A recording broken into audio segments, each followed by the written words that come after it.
বিৰোধী ঐক্যৰ ৰাজনীতি গৌৰৱ গগৈৰ আহ্বানৰ প্ৰতি অপেক্ষাৰত অখিল গগৈ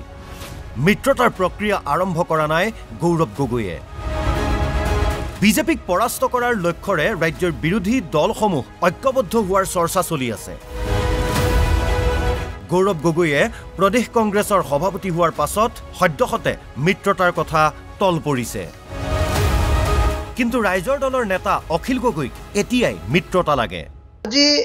আমি আশা কৰি আছিলো যে কংগ্ৰেছ দলে সেই কথাটো বুজি পাব যিদিনাৰ পৰা গৌৰৱ গগৈ ডাঙৰীয়া সভাপতি হ'ল সেইদিনাৰ পৰা মনে মনে ৰৈ আছো বোলো কংগ্ৰেছে বুজি পায় আলোচনাৰ কাৰণে সবকে মাতিব তেওঁলোক ডাঙৰ পাৰ্টি কিন্তু একো খবৰ নাহে ৱেটিং ফৰ গডত কৰি আছো কিন্তু ইয়াৰ বিপৰীতে গৌৰৱ গগৈয়ে বিশেষ গুৰুত্ব দিব বিচৰা নাই অখিল গগৈ অখিল গগৈৰ কথাৰ ঠিক নাই পুৱা এটা কথা গধূলি আন এটা কথা এই বুলি কটাক্ষহে কৰিছে গৌৰৱ গগৈয়ে ইয়াৰ পাছত গৌৰৱ গগৈৰ বিৰুদ্ধে সমালোচনা তীব্ৰতৰ কৰিছে অখিল গগৈয়ে গৌৰৱ গগৈয়ে বিজেপিক হৰুৱাৰ কথা ভবা নাই গৌৰৱ গগৈ ডাঙৰীয়া অকল নিজৰ পাৰ্টিৰ স্বাৰ্থটোৰ কথা ভাবিছে অকল কংগ্ৰেছৰ সংগঠনটো বহুৱাৰ কথা ভাবিছে দেশৰ কথা এই বিজেপিক হতুৱাৰ কথা সেইকাৰণে কালি ময়ো আকৌ এবাৰ কৈছো যে নহয় এইবিলাক বাদ দিয়ক আমি সকলোৱে একলগ হ'ব আমি একলগ হোৱাটো সময়ৰ দাবী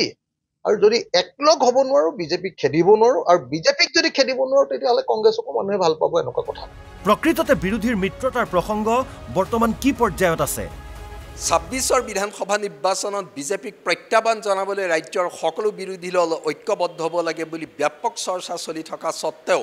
কংগ্ৰেছে এতিয়ালৈকে বিৰোধী মিত্ৰতা গঠনৰ ক্ষেত্ৰত কি ভূমিকা পালন কৰিব গৌৰৱ গগৈয়ে প্ৰদেশ কংগ্ৰেছৰ সভাপতিৰ দায়িত্ব লোৱাৰ পাছত বিৰোধী ঐক্যৰ ক্ষেত্ৰত কংগ্ৰেছৰ স্থিতি কি হ'ব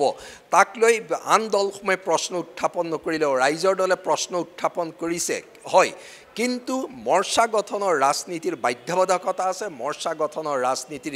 বিশেষ বৈশিষ্ট্য আছে সেই বিশেষ বৈশিষ্ট্যৰ পৰিপ্ৰেক্ষিততে হয়তো কংগ্ৰেছে মিত্ৰতাৰ ৰাজনীতি আৰম্ভ কৰিব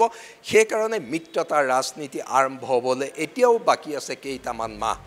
কংগ্ৰেছক শক্তিশালী কৰিব বিচাৰিছে গৌৰৱ গগৈয়ে নিজৰ দলক শক্তিশালী কৰাটো ৰাজনীতিত প্ৰথম কাম সমষ্টিয়ে দলৰ গণভিত্তি গঢ়িব বিচাৰিছে গৌৰৱে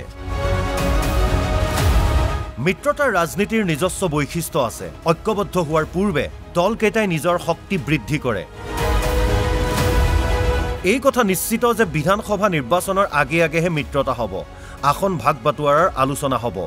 সকলো মিত্ৰজোঁট প্ৰথমে এনেদৰেই গঠন হয়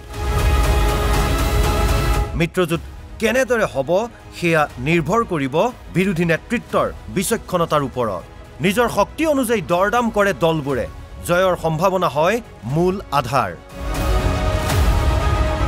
গৌৰৱ গগৈৰ নেতৃত্বত কংগ্ৰেছে মিত্ৰতাৰ দিশত এনেদৰেই আগবাঢ়িব সাধাৰণ পৰ্যবেক্ষণতে স্পষ্ট হয় এই কথা তাৰ বিপৰীতে এতিয়াই মিত্ৰতাৰ বাবে অপেক্ষা কৰি থকাটো অখিল গগৈৰ ৰাজনৈতিক অপৰিপক্কতাৰ পৰিচয়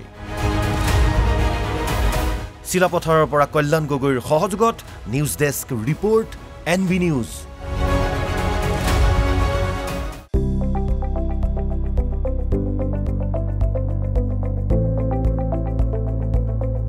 NB নিউজ